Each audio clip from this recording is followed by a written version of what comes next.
Yes, guys, what's going on? Welcome to AdamMcKola TV. So Manchester United have gone and lost for the second time this week after the defeat against Arsenal. We've lost against Istanbul Basaksehir.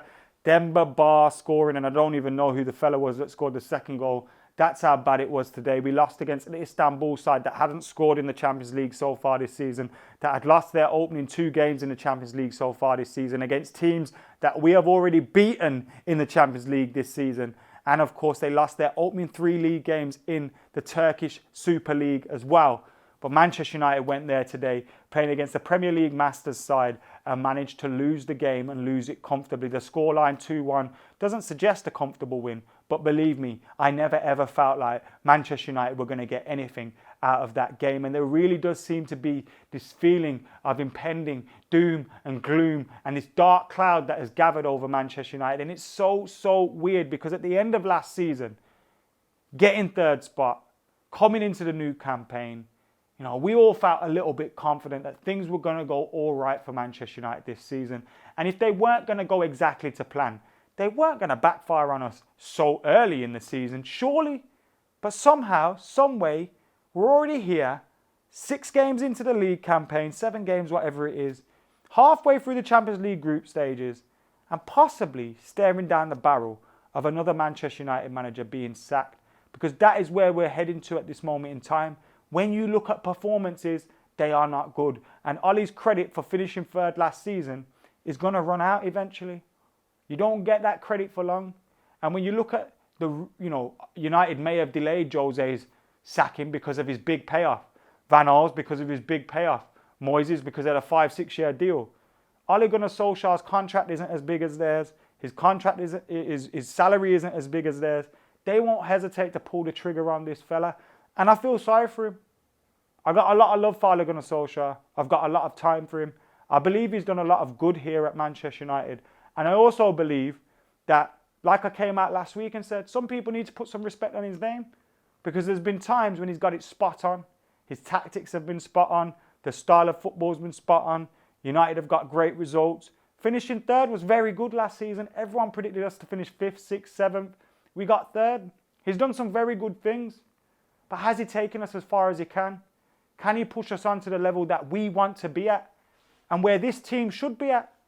Because whilst Manchester United's team isn't the quality that should be winning the treble, isn't the quality that should be, we should be expecting it to go and win the Premier League or the Champions League, our team is a lot better than what it is showing at the moment in terms of style of football and in terms of results and performance. We should be getting a lot more out of this team than we actually are, and we're not. And that comes down to, ultimately, the manager. You can look at individual performances of players and say, he's not pulling his weight, he's not pulling his weight, he can do better, he can do better. But ultimately, the buck stops with the manager. Last week against Arsenal, it was all Paul Pogba's fault. Paul Pogba came on as a substitute today. Paul Pogba doesn't resolve the defensive frailties that we have. The defensive frailties that aren't just down to bad defenders. Harry Maguire isn't a bad defender. He hasn't turned into one overnight. Aaron Wan-Bissaka, Axel Tuanzebe, Victor Lindelof. These aren't bad defenders and they haven't turned into one overnight. But we lack defensive organisation, and you can see it. It's clear for everybody to see. We do not do the simple things. We do not have habits that you should have in football, where one man covers his man when he goes out of position, where when we're taking a corner, we keep 2 men back. Like, we don't have those habits. Simple habits that every football team that I have played for, that anybody's played for, from a young age up till now, Sunday league through to semi-pro, through to professional, whatever, you don't defend like that. And to me, it stinks of a team that is unorganised.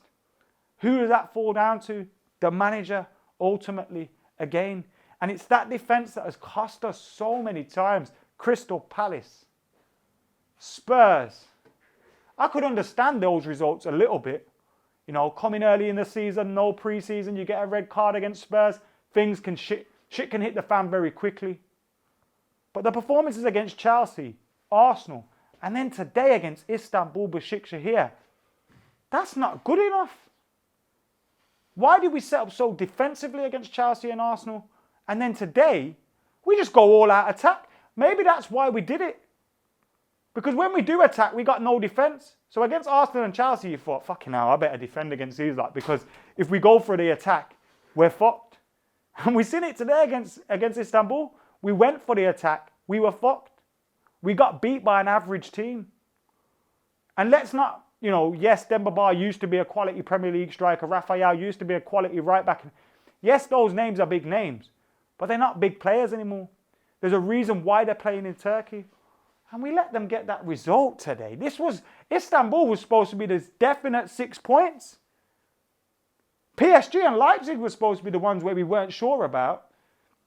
And it seems like, as well, when you even just say that, when we're expected to win, we can't deal with that expectation.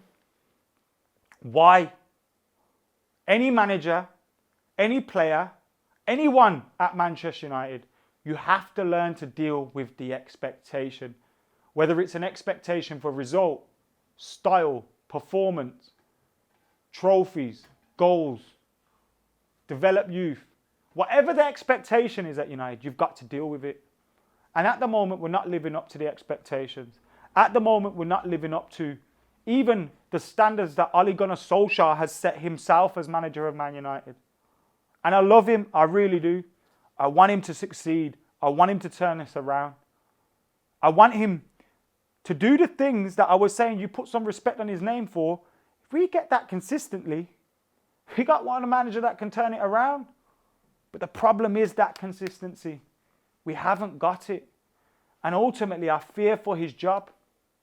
I fear for his job. I wouldn't be surprised if he was gone by Christmas. Now, I said this time last year, and he survived. And I want United to be successful. I want United to win games. So I want him to survive again and win these games and pull us through it, and who knows what happens. But when you're looking at it realistically, the way the cards are falling, the way everything is going at the moment, it doesn't feel that way.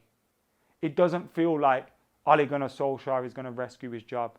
You've got a Pochettino sat there on the sidelines just waiting for something to happen. And Ole Gunnar Solskjaer is probably given the ammunition to the board to be able to pull the trigger. Now, like I said, I'm not one of those people that gets disrespectful about Ole or even overlooks some of the good things that he's done, because I believe that he has done some very good things at United. I believe that we are a better team now than we were when he took over. He's now made us a Champions League football club again. But has he taken us too far? The answer to that could probably be yes. And I'm sure the answer will be revealed over the next couple of weeks and months. One thing for sure, I'm going to be behind him. I want him to succeed. I'm going to back him. He's my manager. This is my football club. I want him to win. I'm not one of these guys that goes into games hoping we lose just so it can fuel my agenda against someone. I want to win. I want him to win. I want him to succeed. I want him to lift trophies for us. But you get the feeling it's not going to plan at the moment. And that means we're going into a position where we don't want to be in. But we might be pulling the trigger on a manager, a person that we all love. And when they appointed him last March, or a year in March, a lot of us at that time said, this is the wrong decision here. And it's proven to be the case again. Manchester United's board fucking up when big decisions are there to be made. Anyway, let me know what you lot are thinking. Obviously, our Champions League journey is not over. We've still got that to fight for. But will Ole be the one fighting for it? Not too sure. Let us know your thoughts in the comments below. Like, comment, share, subscribe. For now, I've been AdamMcKola. I'm out of here.